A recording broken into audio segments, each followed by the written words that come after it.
week we're talking about all things horse trailers. I'm Dr. Latcher with Springhill Equine, and I want to thank all of you guys for being patrons of Straight from the Horse Doctor's Mouth.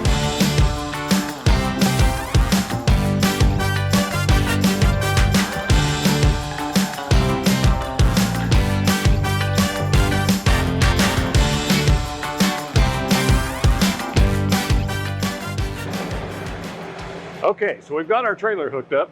We're going to double check to make sure that the pin is locked in where it needs to be and the safety chains are on. Just in case anything happens, if we've been away from the vehicle, we always double check and make sure all that is good. Make sure our electrical wire is plugged in tight. From there, I'm going to walk all the way around the trailer and do a 360 walk around. We're going to look at all the clearance lights and make sure that they're on. We're going to make sure that the windows are either open or closed the way that we want them to be. We're going to make sure the doors are latched. We're going to kick the tires. Big thing, kick the tires. They should have the same kickback on each one. It should feel about the same. If one of them feels dead or it doesn't rebound your foot away, that means you've got low air pressure. You need to put a gauge on it. And if you're going on a major trip, you need to put the gauge on it anyway. But every time I get in the truck to pull the trailer, I always do a walk around, kick the tires. Check my lights, check my windows. On the back end, I want to make sure that my tail lights are working. I want to make sure all my clearance lights are working. If I've got somebody with me, I'll have them sit up in the cab and go through the left turn signal, right turn signal, brakes 4 ways, make sure everything's working. If I'm by myself, I can't really check the brake lights, but I can still check everything else. I'll take a minute and do that. And it only takes a second to run back and forth. Very important. You've got your most important cargo in there. You want to make sure people know when you're slowing down so that they don't rear end you. We're going to make sure our doors are latched, especially up top, because those ones up top, sometimes it's easy to miss that they didn't actually get latched in, especially with these high doors like this. So we're going to double check that. Make sure our license plate is still up to date, always important. And we're going to come around this other side, the exact same thing. Got lights up top, we're going to kick the tires, make sure that they've bounced back equally. Everything looks good. You know, this trim likes to come off on these wheel wells too. Make sure that that's all in place, because you don't want that to come off and get wrapped around your axle or cause a flat tire when you're going down the road. So double checking our doors, everything's latched, lights are on. This door right here, our number one culprit going into the tack room, it's just this tiny little half-inch latch right here going into a hole. It's the only thing that holds that closed. And when the trailer flexes going down a dirt road, or you got a pothole or something, trailer flexes, this can pop open. You won't even realize that this is unlatched if you haven't been in it. So always put the extra hand on that and make sure that it's latched all the way. The most overlooked safety feature when you're doing your walk around on your trailer is the spare tire.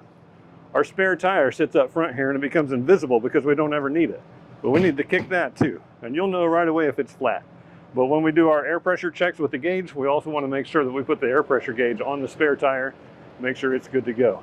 If your spare tire in your trailer is old and it's been there a long time, you want to check it for signs of dry rot. A dry rotted spare tire on the side of the road is bad news bears, because you turn out and have a second blowout and then you'll have no backup. So always double check your spare. And that really completes our walk around. We know that there's nothing in front of the tires. We know there's nothing out of that's going to get in the way that we're going to run over. We know our lights are good. We know our tires are good. Now let's go load up a horse. All right, let's talk about a couple things with the horse trailer sitting here empty. One of the things we've done is, as I pulled around, I stopped in a spot where we can drop the ramp such that it's at its least steep, so at its shallowest. There's a good path to walk up. You know, there's not anything crowding. There's also not distractions on either side for the horses to lose their focus. So many times I'll get there and I'll see that we're having trouble loading a horse, and it turns out that the ramp is here. There's a cliff here. You know, like the horse is just being asked to do something impossible. Instead, we've created a nice open area environment for our horses to load in off of good footing to good footing. And that's super important for horses. Like Justin said in the walk around, we've got all the windows open. The other thing about this trailer, and we'll show you the other trailer as well, but it's really open and airy. The opening is big and it invites the horses to walk in and be curious. If I've got a real problem loader, at least with this trailer, one of the things that we'll do is bring them in the back ramp with the front ramp open.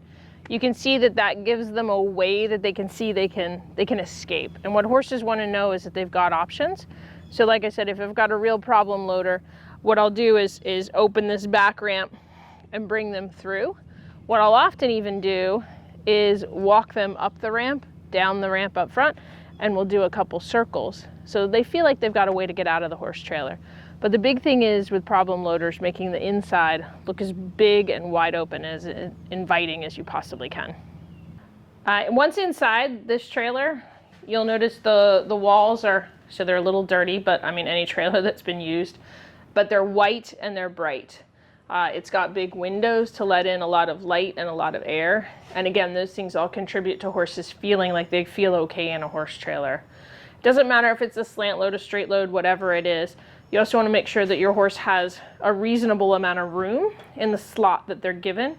They don't like to be too cramped. In fact, I find most horses prefer if they can ride in a box stall if possible. And that's one of the things that some of the horse trailers will give you as options. You know, for instance, in this trailer, we can turn it into 2 box stalls, or we can have it the way it is as slots. So those are some really nice options to look at if you're looking at a trailer.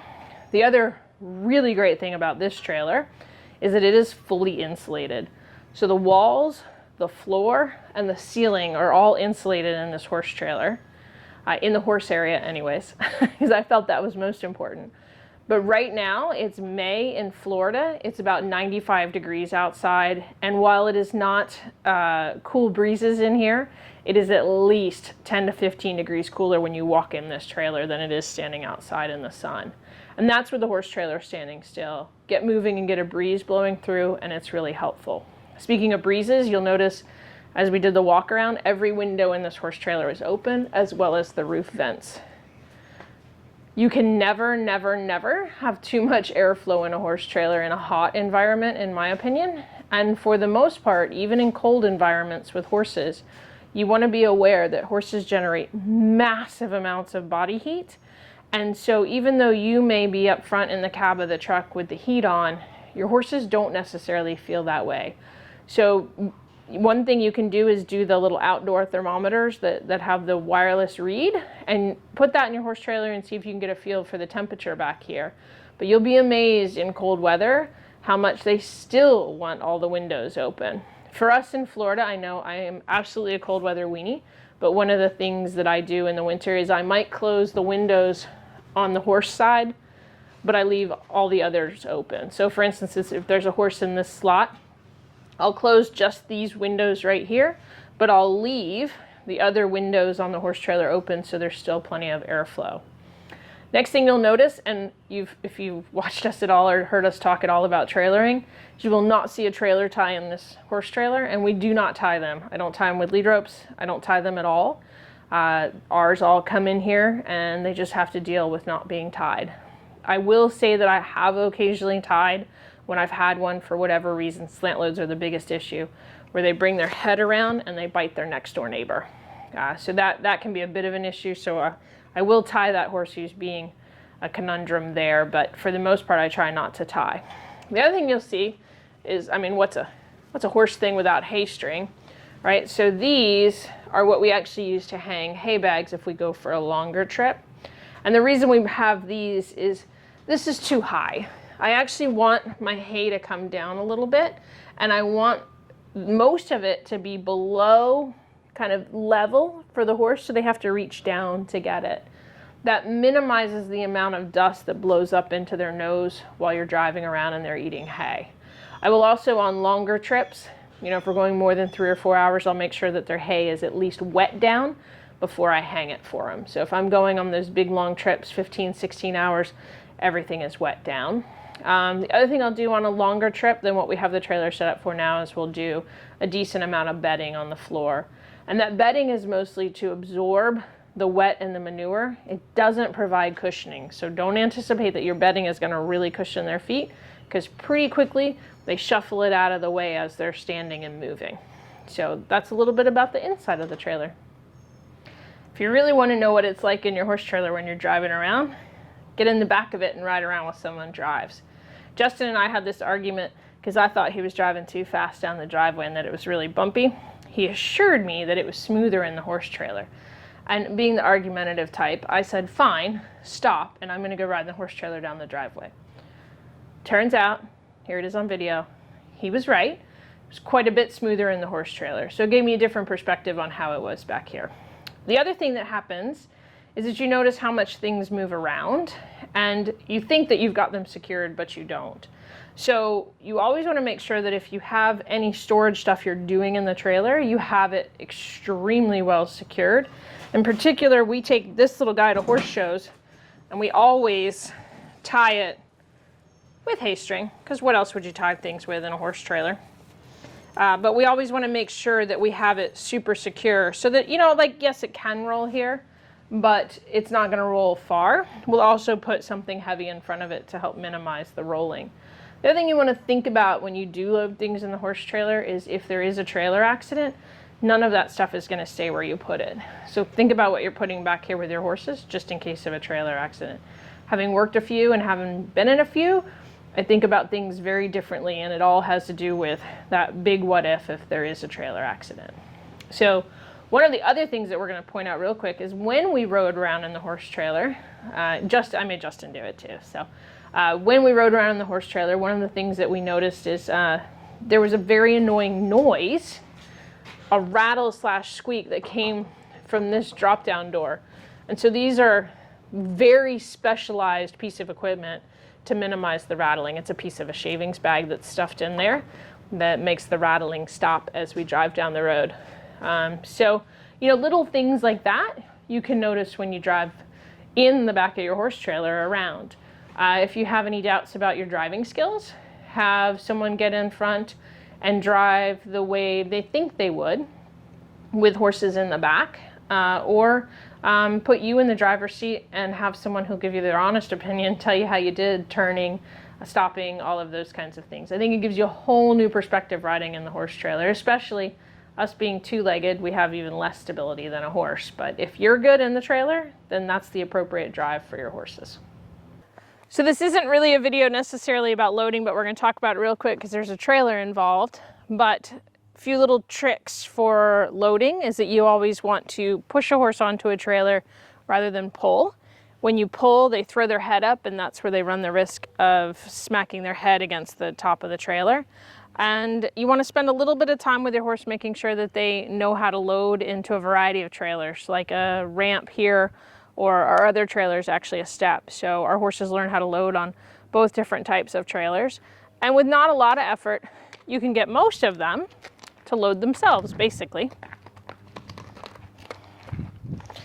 I always give them a chance to look if they want. Vespa here looks every time, even though this is the trailer she goes on once a week, minimum.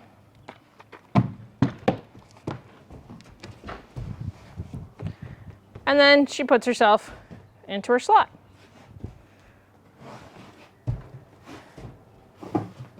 No stress for her or me. And then I come in and close the chest bar, and we're ready to go. Next thing I'm going to do is unhook the lead rope, because as we've talked about a million times, we do not tie horses in the horse trailer. And then a couple things you'll notice from this camera angle here is that she's got plenty of room. She's also going to poop, because what horse doesn't get on the horse trailer and poop? But she's got lots of room, but she's also got the ability to brace herself. So if she wants to push against this wall, she's good to go. She's got solid surfaces to brace against that are well padded, so she's good to go in the case of a sudden stop or start with the horse trailer. So this trailer also has really good airflow. Super excited about that, always in the state of Florida for sure. So there we go.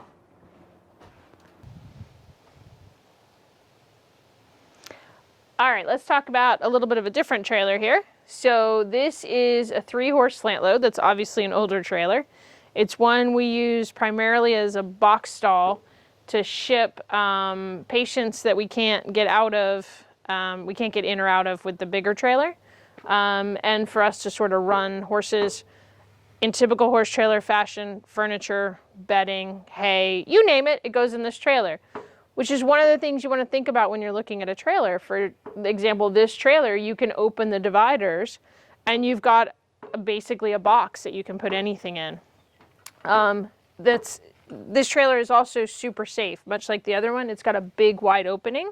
It's very light, it's very airy. The horses can see everything about it when they go in. And so it doesn't have nooks and crannies that can scare horses. And that's what's a big deal, is that you want the trailer to be light and airy and open. Now, when we do haul horses in this one, we almost always have a fly mask on them because their heads are pointed basically straight at the open slats.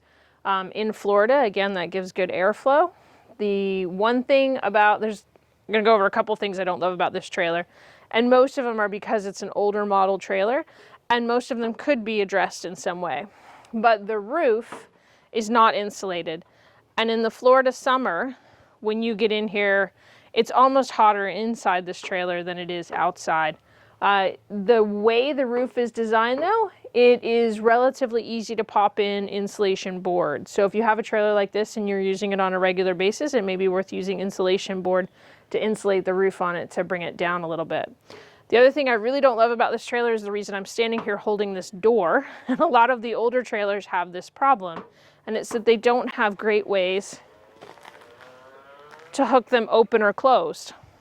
And so when you're loading, you need to think about what's going on with this door, and you need to think about what's going on with the dividers inside, because they don't open and close reliably either. They close reliably. They don't have something that holds them open such that they're not in your way if you're on any sort of slope. So you just want to watch that in some of the older trailers. Not saying there aren't workarounds for it, but just things to be aware of. And the last thing that I hate the most about this trailer, and this is an extremely well-made trailer, okay? This trailer, I believe, is in the 30-year-old range. It is by no means a new trailer. But the thing I hate the most about it is that there is no way to get out once you're in this trailer. So if you're looking at older trailers, be aware of some of these things. Like there's no escape door. If I'm loading a bad loader, I have to get them in, and then I have to figure out how to get myself safely out. And that has been challenging, I will tell you. But overall, you know, good utility trailer that is safe and all the things. It's got a bumper on this step here, so they're not kind of putting their leg right up against the metal.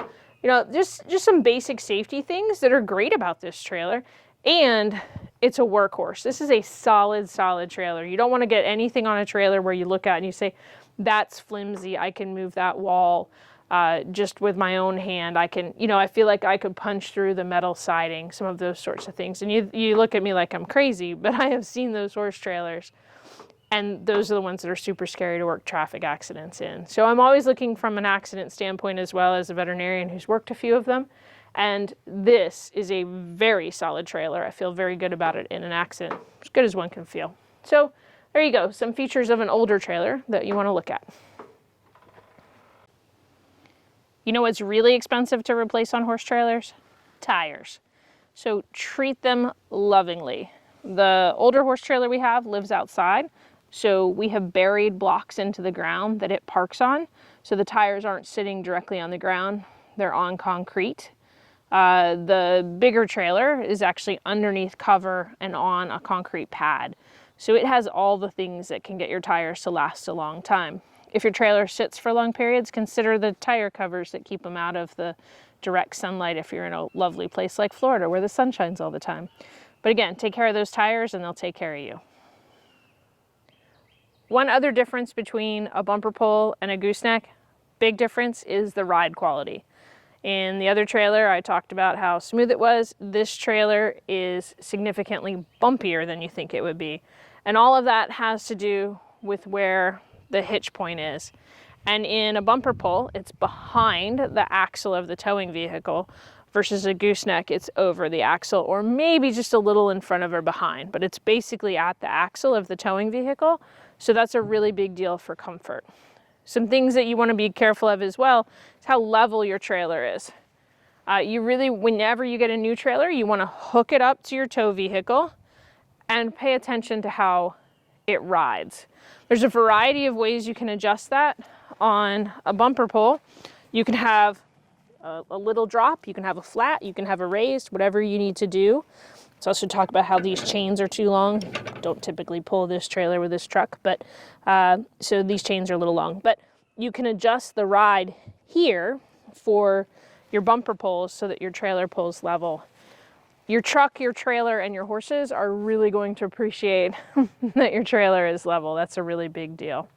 On a gooseneck, you also want to make sure it's level. And that can usually be done at the gooseneck hitch as it drops into the bed of the truck. You've got the ability there to raise it up and down. So you want to look at that as well. But a level ride makes everybody happier.